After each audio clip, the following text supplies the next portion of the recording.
Nathan, what brings you to this conference today? I'm here to talk about the participation economy, which is a fundamental shift in the way the economy is acting out in the public sphere, from the commercial realm to how we communicate with each other through social media as opposed to face-to-face, through how politicians and governments get information, and how, even in some cases, how movements are started. So what do you think is wrong that needs to be changed? You know, it's not about something that's wrong that needs to be changed. It's something that's changing whether we like it or not. So people are now able to communicate one-to-one, but on a mass scale. That's never happened before. So we used to have one-to-one back in the old days, pre-Gutenberg, and then we went to basically the ability to print. That's mass media in its first form. That takes you all the way up through television. Then, since television, we have this wonderful thing that Al Gore invented called the internet. And with the internet now, you can have an opinion on something or a perspective, an idea, and you can be sharing it with literally millions of people, and yet each one of them is receiving it as if you're right in front of them. So that's unique, and that is changing the way we communicate with each other, with our elected representatives, and between commercial enterprises and consumers. Do we need to think through the implications of this new form of communication and make sure it comes out right, or should it just be allowed to develop freely however it develops? You know, that's a great question, because you'd like to think that we could have that kind of strategy or deep thinking and maybe help guide this thing. But the actual nature of the beast is that it cannot be guided. It's guided en masse. It's guided by everyone contributing to it. So, you know, a great joke about what's going on right now in social media is we love YouTube because it's fantastic for massive online computing, right? Massive online coursework, and people can learn about great things. We can get lectures from Stanford and Harvard just by going to our computer. But the fact is, most people watch cat videos on YouTube. So if we were directing the best use of social media and the internet, people would be getting graduate degrees from Stanford and Harvard and not watching 87 cat videos. Well, there's always a signal-to-noise ratio issue Sure. in any means of communication. Sure. On the internet, there's a huge amount of noise. Yes. How do we get more signal and maybe less noise? I think you're tapping on something that has been developed and will continue to be developed in a great way. So, for example, we've all heard of the TED conference. And what did TED do? Very shortly after it began its conference, they decided to make the talks at their conference available to everyone online. Now, that was a huge move, because the TED conference is a very expensive conference and it's invitation only. And then they said, well, despite the fact that we're very exclusive, we're going to make this available to everyone because, quote unquote, their tagline is, these are ideas worth sharing or worth spreading. So I think for those of us who don't want the noise and do want the signal, we're going to be turning more and more to these curators who we've decided are worthy of our time and attention. Now, I understand that you're going to be speaking a little bit later today. What are you going to be talking about?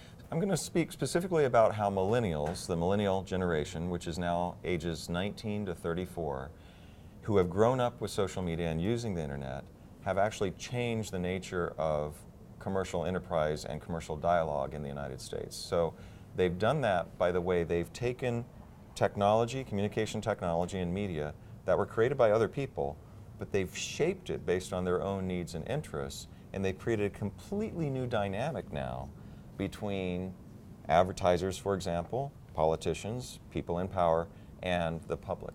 So they've driven the change even though they didn't create the vehicle of change. Do you mean like customizing it so you only get hit with the commercials that somebody thought would be of interest to you personally? That is happening, but the focus for millennials is the fact that they will not accept your ideas. They will only accept your ideas if your ideas were co-created with them. So smart marketers or smart communicators, be it the public realm, the private realm, etc., they are now enlisting this generation in the creation of any given idea, any given enterprise, any given movement, because they know that if you create it or if I create it in our own office here at Stanford, it's not going to be received well. So they literally expect everything that comes at them to be created with them. That's how powerful they are. And how does that work out? Does that produce better results? It produces different results. And it produces better results if better is measured by the ability to have a dialogue. See, again, the internet has created the ability for mass scale personalized dialogue. So you feel as though I'm speaking directly to you, to your expressed wishes, needs, and desires, even though I'm doing that with millions of other people at the same time. That's what technology enables, as you mentioned a minute ago. So are we talking about collaboration here, people working together, consensus building, nothing goes forward unless a critical mass of people agree on it? Exactly. So here we are in one of the most adventurous areas of investment in technology and ideas in the entire world, probably the most adventurous. Many of the companies that are now being funded aren't going the traditional angel investing venture capitalist route. They're going through crowdfunding. Well, crowdfunding is nothing other than a quote-unquote democratic process being applied to the meritocracy of an idea. Well, it seems to me that in most phases of history, most good ideas are first rejected by almost all sensible people right. until they prove themselves. Now, if you have to get support before you can start, Yes. could that possibly result in some good ideas being cut off too soon? Yeah, great question. I love the quote that you're alluding to, which is today's outrage is tomorrow's norm. The crowdfunding process, or if you will, the crowd idea development process, is one in which some voices will be drowned out by the mass of voices. In other words, outlying ideas may not be heard. But the cool thing about it is, by having that public forum, even the outlying ideas will find each other. So let's say you're selling an idea called a big red rubber ball. That's your idea. And you're crowdfunding and crowdsourcing the ideas on how to market this big red rubber ball. Well, some people are going to come up with an ulterior product that's more like a silver square. But through that process, they can all find each other. So the people who like silver squares instead of big red rubber balls, they've now created their own different community. And that's gone off and maybe created a new product, a new company, or a new political movement. Now, if these new approaches are mostly about solving problems ultimately, what do the millennials think are the biggest problems that need solution right now? Oh, it's, again, wonderful question.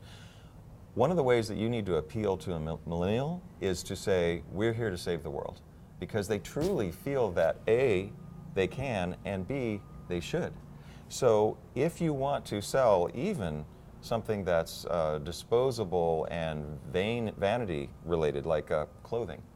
If you want to sell clothing, let's have your clothing attached to something really meaningful. So for example, Levi Strauss here in San Francisco had created a campaign to encourage youth to wash their jeans less frequently.